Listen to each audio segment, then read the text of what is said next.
Alright, let's talk about builds and classes in Where Winds Meet, because if you want to enjoy the game to its fullest, this part really matters. In this video, we're going over the best class builds you can use right now, which martial art weapon combos actually feel good to play, and which gear sets really bring everything together.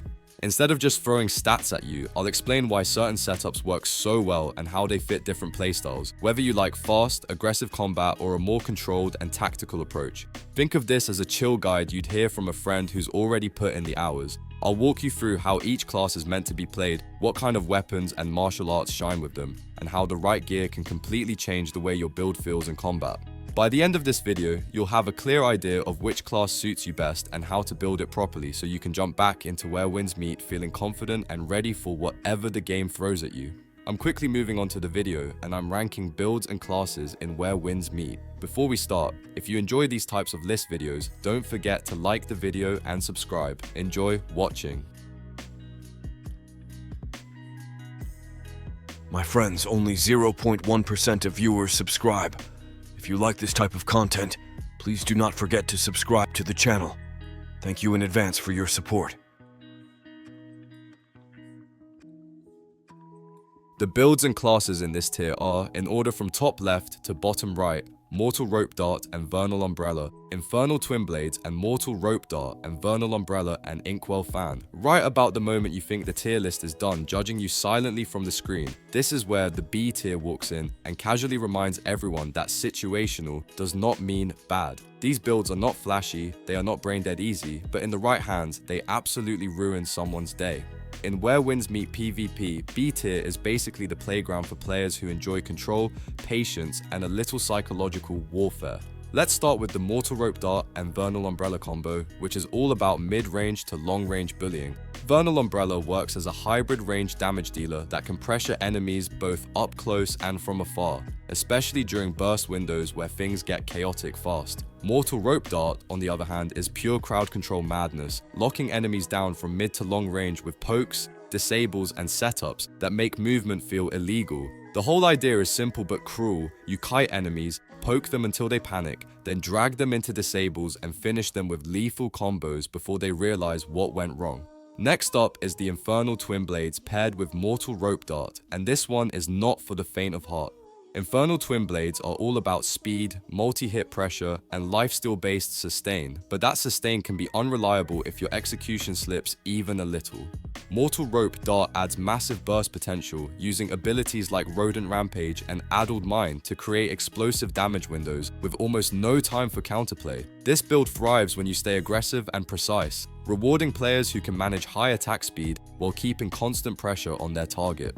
What really makes this assassin-style setup interesting is how well it synergizes with multi-hit mechanics. Every fast strike feeds into more damage, turning sustained aggression into sudden burst. Compared to the Bamboo Cut Wind build that already dominates player versus player encounters, this version trades consistency for surprise factor. When it works, enemies evaporate. When it does not, you learn very quickly why this build sits comfortably in B tier instead of climbing higher. Now let's talk about Vernal Umbrella and Inkwell Fan, a build that prefers elegance over brute force. Vernal Umbrella offers solid mobility and strong ranged attacks, especially against humanoid enemies where its ability to lift and control targets shines. However, its floating mechanic has a steep learning curve and can get you punished hard if misused. Inkwell Fan complements this perfectly with long-range single-target damage and the ability to block incoming projectiles, turning ranged duels into a game of patience and positioning. This Silkbind Jade style setup feels a lot like a calmer, more methodical version of higher tier range builds. It performs well when you can control space and pick your fights, especially against humanoid opponents that can be launched and juggled. However, once non-humanoid enemies enter the picture, its limitations become very obvious, which is exactly why it falls short of S tier dominance. Still, if you enjoy ranged pressure, tactical movement, and winning fights without ever fully committing to melee, this B tier build quietly delivers. The builds and classes in this tier are, in order from top left to bottom right, Nameless Sword and Nameless Spear build, Thundercry Blade and Stormbreaker Spear build, Strategic Sword and Nameless Spear build, and Nameless Sword and Heaven Quaker Spear build. This is the part of the tier list where things stop being polite and start getting very serious. A tier builds are the ones that make people say, okay, that actually hurts, right before they try to copy your setup and fail miserably. These builds are powerful, flexible, and deadly, but they also expect you to actually know what you are doing. In Where Winds Meet, a tier is where skill expression really starts to matter. Let's kick it off with the Nameless Sword and Nameless Spear build, a high mobility monster that rewards clean execution. The Nameless Sword blends fast melee strikes with ranged wave attacks, letting you flow in and out of combat like you are dancing around your opponent's mistakes. The Nameless Spear backs this up with strong damage, gap-closing tools, and stagger pressure that keeps enemies on edge. The damage is absolutely there, but this build demands tight stamina management and precise rotations if you want it to truly shine. The reason this setup sits in A tier instead of S tier is not because it is weak, but because it asks more from the player.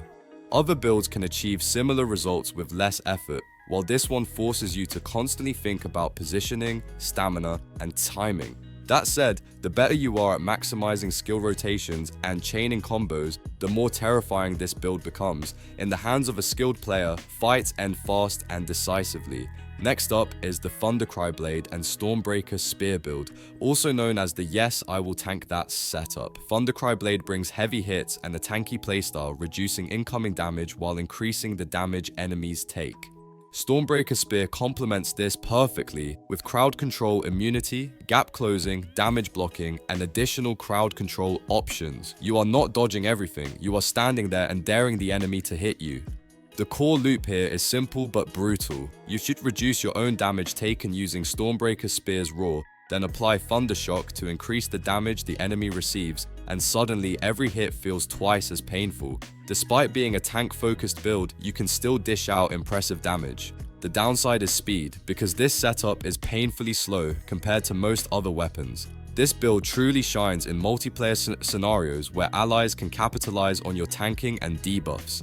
In solo play, however, the lack of strong sustain starts to show. Unlike healing-focused setups such as the Silkbind Deluge style builds, you are not constantly recovering health. You take less damage overall, but fights last longer, and that slow pace hurts its solo effectiveness, which is why this one flirts with B tier territory despite its raw power. Now let's talk about the Strategic Sword and Nameless Spear build, a hybrid that is absolutely brutal in player versus player combat. The Nameless Spear handles crowd control, damage over time pressure, and creating space so enemies cannot safely set up area of effect attacks.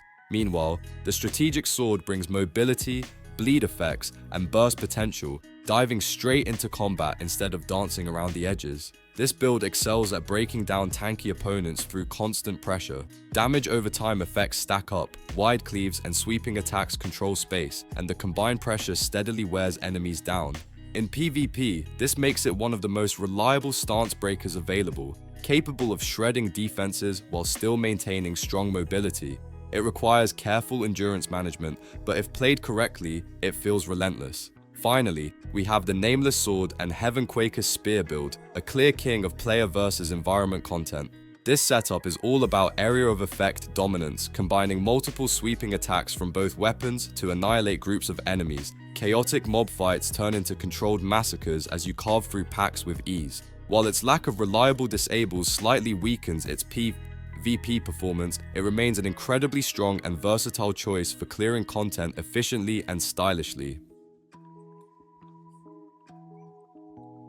The builds and classes in this tier are, in order from top left to bottom right, Strategic Sword and Heavenquaker Spear. Build, Soulshade Umbrella and Panacea Fan build, Thundercry Blade and Soulshade Umbrella build, and Nameless Sword and Strategic Sword build. This is the moment where the game stops pretending to be fair and fully commits to rewarding efficiency, power, and pure dominance. S tier builds in Where Winds Meet are not just strong, they define how fights are played. These are the setups that feel almost unfair once they come online, and if you lose to them, you usually know exactly why. Starting strong with the Strategic Sword and Heavenquaker Spear build, this is a bleed-focused monster that looks innocent for about 5 seconds. Strategic Sword applies bleed stacks effortlessly, and once you reach 5 stacks, everything changes. With the help of the internal Art Wolf Chaser, your damage suddenly skyrockets to absurd levels. Heavenquaker Spear amplifies this even further by shredding tanks with damage over time effects and wide area of effect cleaves, making it one of the best stance breakers in the game.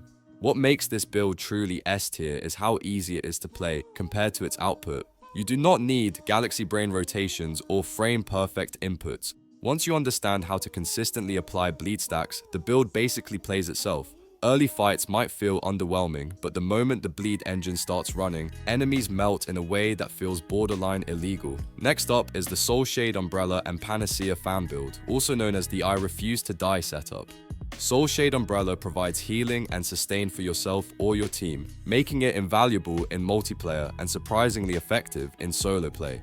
While its damage output is low and healing is weaker against first-time bosses, the sheer survivability it offers is unmatched. You are not winning fast, but you are winning eventually. Panacea Fan completes the picture by balancing constant healing with burst recovery, turning you into a walking safety net in player versus player encounters.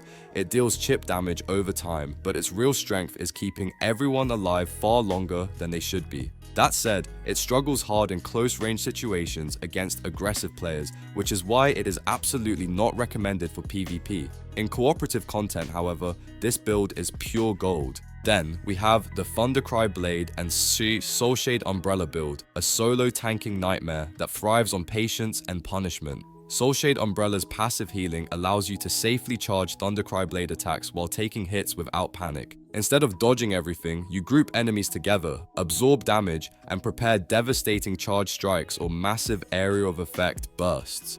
This setup lacks mobility and gap-closing tools, but it compensates with crowd control, immunity, sustain, and raw presence. Against multiple enemies or even multiple players, it becomes incredibly hard to shut down. As long as you control positioning and timing, this build turns risky situations into controlled executions, making it one of the strongest solo-focused S-tier options. Finally, the Nameless Sword and Strategic Sword dual setup is pure aggression wrapped in mobility.